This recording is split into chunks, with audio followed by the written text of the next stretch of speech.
Hi, I'm Prof L and welcome to Chemistry Matters, and today we are going to continue on our journey into organic chemistry.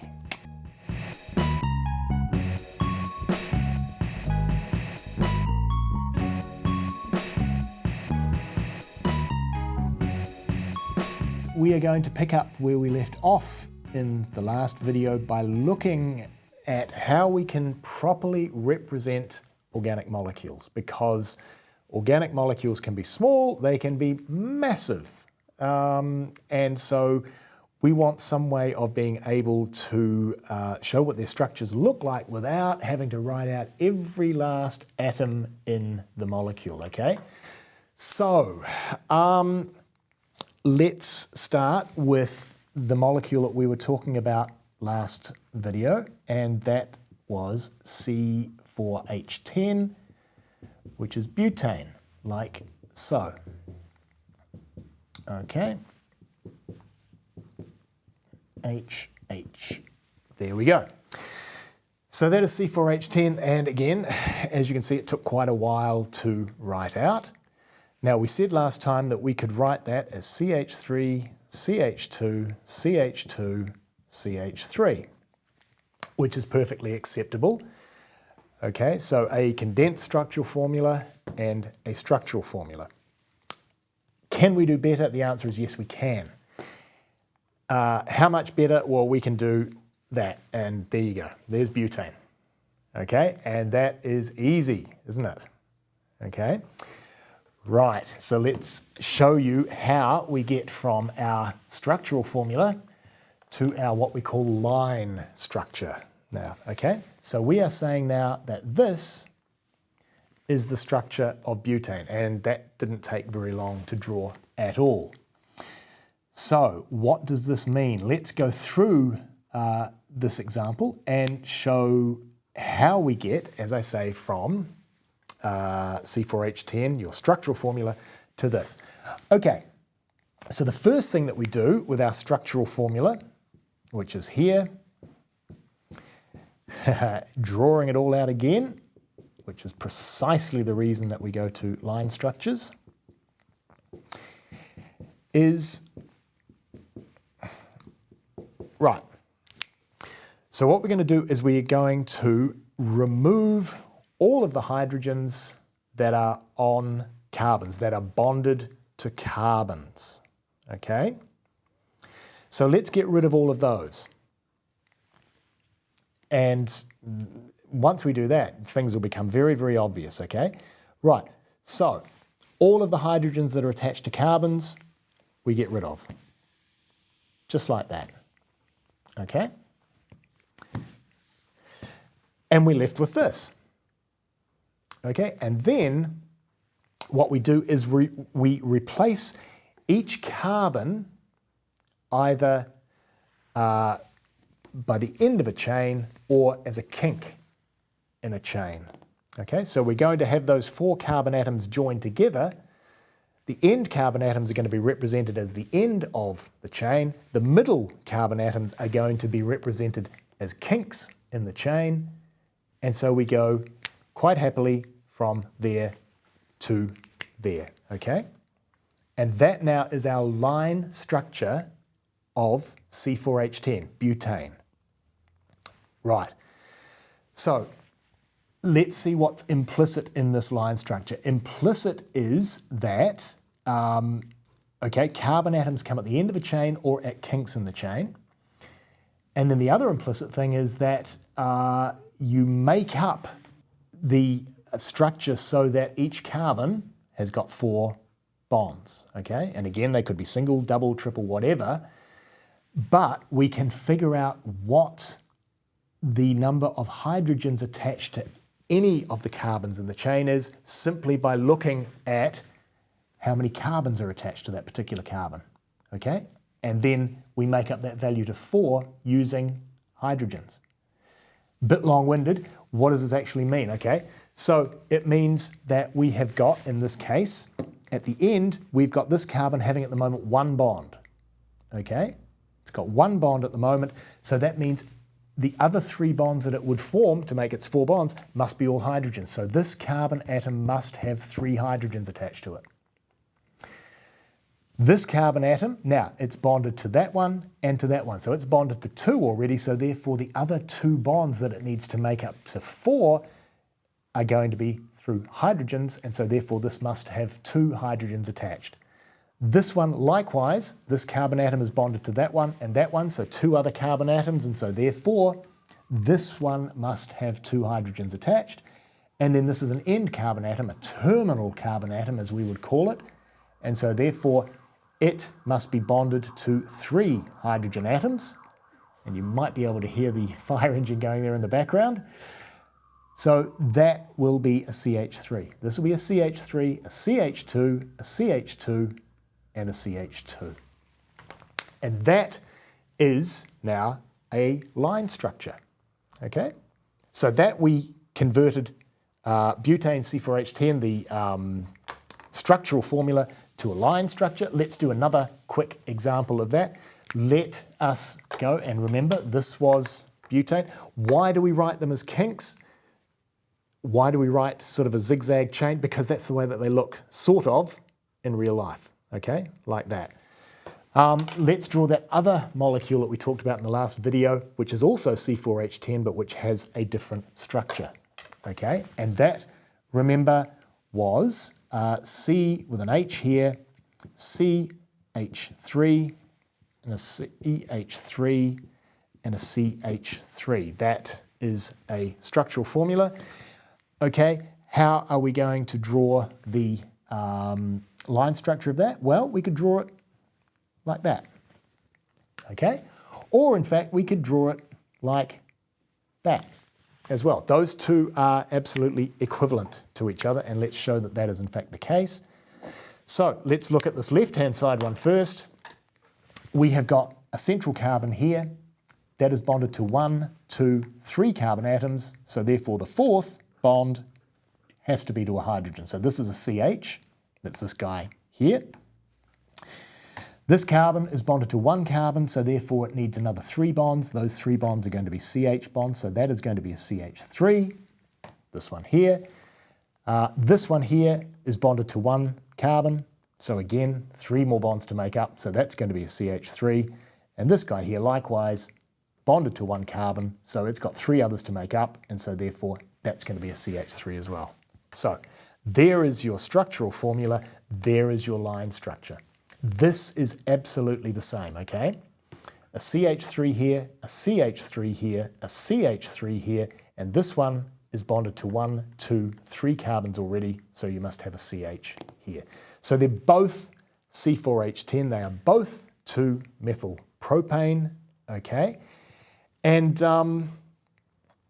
that is how to make line structures of simple hydrocarbons, okay? So in other words, molecules that only contain carbon and hydrogen. Now things get a little bit more complicated when we have what we call hetero atoms, okay? This is an organic term, meaning that anything that's not a carbon or a hydrogen, we call a heteroatom because it's different, okay? So let's take this particular molecule here. Let's take OH, CH3, CH3, H. Okay, oh, okay, so let's have that as a hydrogen there. So, like so. So this is a molecule called, and again we will see how to name these things soon. So this is called propan-2-ol. Okay. So how do we convert that to a line structure? Well, we do pretty much the same thing. The first thing we do is take off all of the hydrogens that are attached to carbons. Now, you'll see this is a little bit different because number 1, we've got an oxygen atom in this, and number 2, we've got a hydrogen that's not attached to a carbon. So how do we deal with those in line structures? Well, here's our carbon chain. Bam, bam, bam. So carbon, carbon, carbon, like that. okay? Then, when converting to a line structure, any hetero atoms that are not carbons or hydrogens we write in.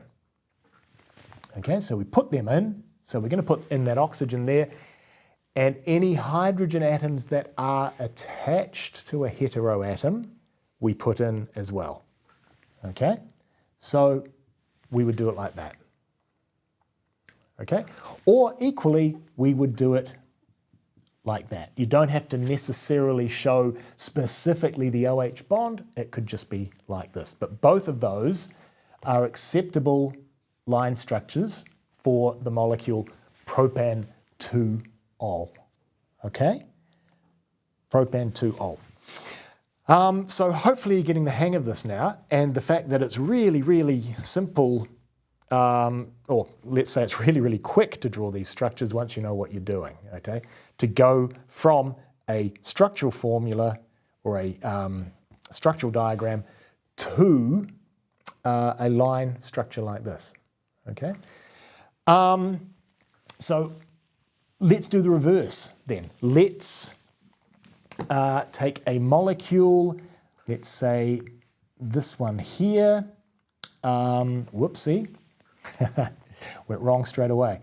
So we go like so, and like that, okay? So, and we'll put one in there as well. So what do we do with this particular molecule now? We'll take that off there. There we go, right. So how do we convert this in a line structure back to a, an overall structural diagram, structural formula, okay? So let's see, what have we got? We've got a carbon here, and this is a terminal carbon. It's only got one bond at the moment, so therefore it's going to need three others, and so therefore that is going to be a CH3 group, isn't it? Okay. And then we've got this carbon. Now this carbon has got single bond here, double bond there, so in fact it is what we call saturated. It doesn't need any hydrogens. We just draw it like that. This oxygen, now this oxygen's quite happy because it's got its two bonds that it likes, so let's put those in.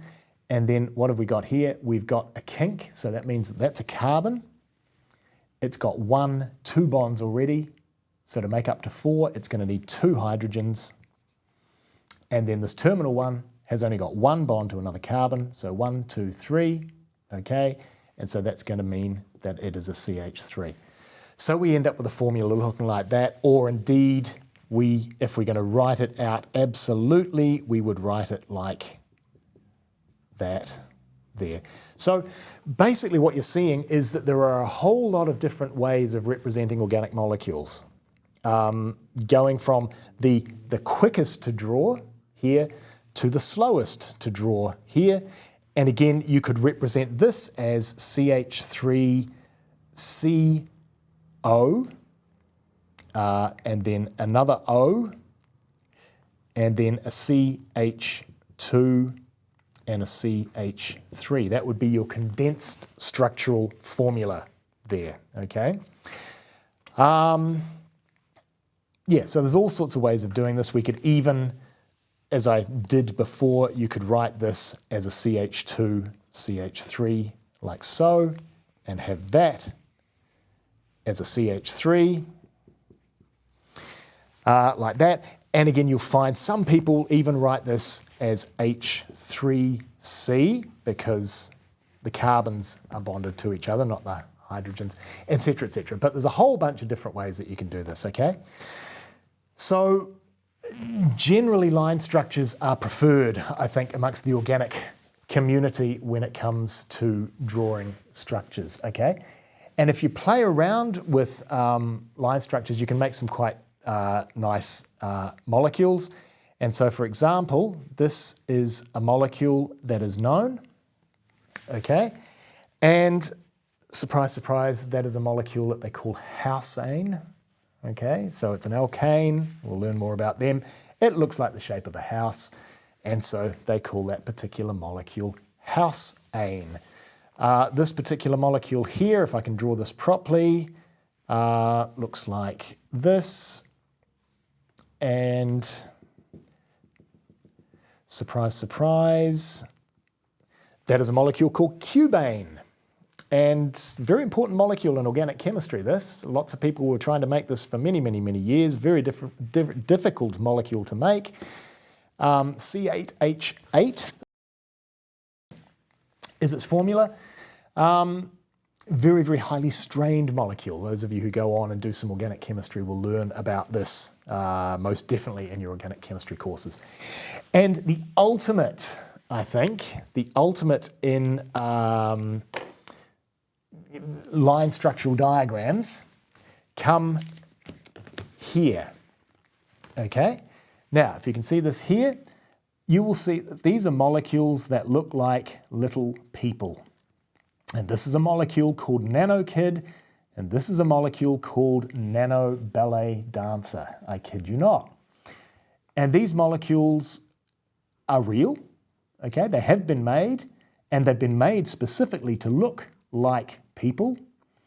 As part of a particular student's PhD thesis, she spent 5 years on this, making molecules that look like people, so that she could go out and do presentations to schools where she was trying to get students interested in chemistry by showing them these little molecules that resemble people. So one last thing when it comes to representing structures, okay? Here we go back to good old methane, the very, very simplest organic molecule, CH4. Right, so here's a question for you. What does the line structure of methane look like?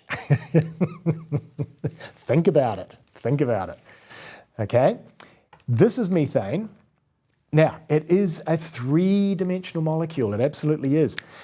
But whenever we're drawing things down, whenever we're writing things, we are working on a two-dimensional surface. How does 3 into 2 go? Not well. So how do we then represent this three-dimensional molecule in 2 dimensions? And you might think, well, why does it matter? Oh boy, it matters. We will see that it really, really does matter. But if I hold the molecule like this, you will see, hopefully, you can see, that this atom here, this hydrogen, this carbon, and this hydrogen are all in this plane. They are all what we call coplanar. Okay, so they all sit in that one plane. Now this atom here, this hydrogen atom, is sticking out the front. It is coming out towards you, towards the camera. Okay? And this hydrogen here is pointing back towards me. It's pointing away from the camera. So, how do we represent those different orientations in 2 dimensions? Okay? We need to represent the fact that 3 of the atoms in this molecule are all in the same plane. 1 of the atoms is coming out towards you. 1 of the atoms is coming out towards me. How do we do that? Well, ordinarily we could write the structure of methane, the structural formula of methane just like that, okay? Which takes no account of the fact that it's tetrahedral. We're just saying that this carbon has got 4 bonds. That's all that matters, okay? Or we could try and introduce a little bit of 3-dimensionality. And the way that we would do that is like so. So we would say, right, carbon, hydrogen, hydrogen, and then a hydrogen here and a hydrogen there. And this is an attempt to represent 3 dimensions in 2 dimensions. Now, when we have got a normal bond here, a normal line, that means that those atoms that are attached by that are in the plane of whatever it is you're writing on, a whiteboard, a blackboard, computer screen, whatever, okay? Now, when we have this, what we call a wedge here, a wedged bond means that this atom is in fact coming out towards you, okay? And when we have what we call a hashed wedge, like this, that means that the atom there is pointing away from you. So in other words, this atom here, this hydrogen, is coming out of the board because it's got a wedge. This atom here is pointing into the board, it's going away from you because it's got a hashed wedge, and these guys here having those normal bonds, so-called normal bonds, they are both, or all three of them are in fact, in the plane of the board, the plane of the whiteboard, okay? And this shows a thing called stereochemistry that we're going to talk a lot more about, and is vitally important in organic chemistry, but we are going to save that for another day, okay? So that's all about line structures, and perspective, I guess, is what it's all about. 3 dimensions into 2 dimensions, a little bit of art to finish off the video today. So we will see you in the next video.